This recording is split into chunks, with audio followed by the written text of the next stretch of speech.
여러분 안녕하세요. 리쌤입니다. 오늘의 한마디 383일차고요. 오늘은 학폭위에서 주로 확인하는 내용에 대해서 말씀을 드려볼까 합니다. 시작하기 전에 구독, 좋아요, 알림 설정 부탁드릴게요. 그럼 시작해 보도록 하겠습니다. 학교폭력 사안이 감지나 인지되면 접수해서 처리하게 되는데요. 48시간 이내에 처리하도록 하죠. 이후 학교폭력 전담기구에서 사안을 확인하게 됩니다. 피해 학생의 정확한 피해 정도를 확인하고 학교장 자체 해결이 가능한지를 판단하게 되죠.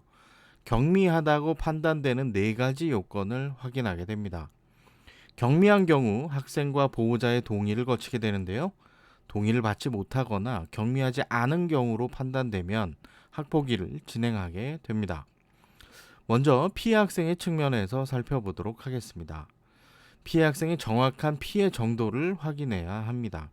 학생 확인서와 보호자 확인서를 바탕으로 작성해야 하는데요.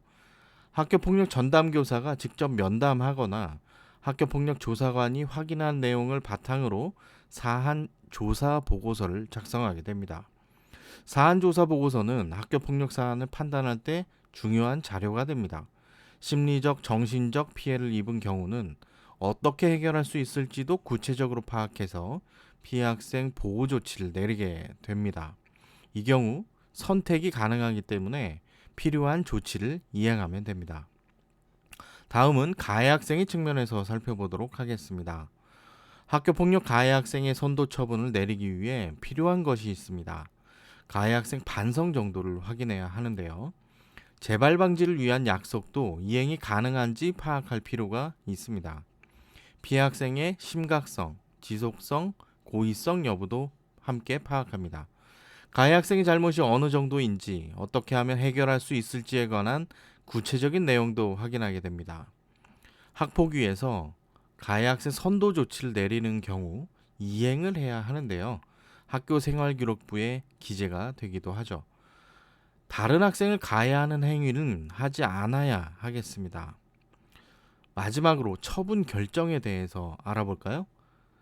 학교폭력위원회의 처분 결정은 피해 학생과 가해 학생의 이야기를 모두 들어본 이후에 진행됩니다.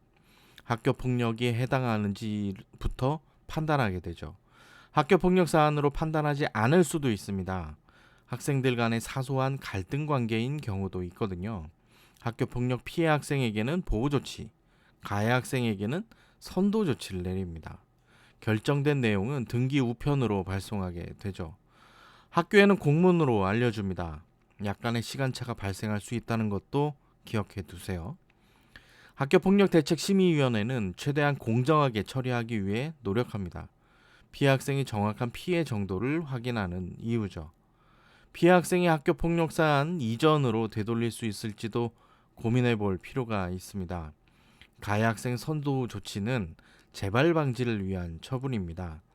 처벌을 위한 처벌은 지양할 필요가 있습니다. 가해 학생이 자신의 잘못이 무엇인지 스스로 깨달을 수 있도록 모두 함께 노력해야 하겠습니다. 네, 오늘은 학폭위에서 주로 확인하는 내용에 대해서 말씀드렸습니다. 오늘 영상이 도움이 되셨다면 구독, 좋아요, 알림 설정까지 부탁드리겠습니다. 그럼 내일 만나요. 안녕.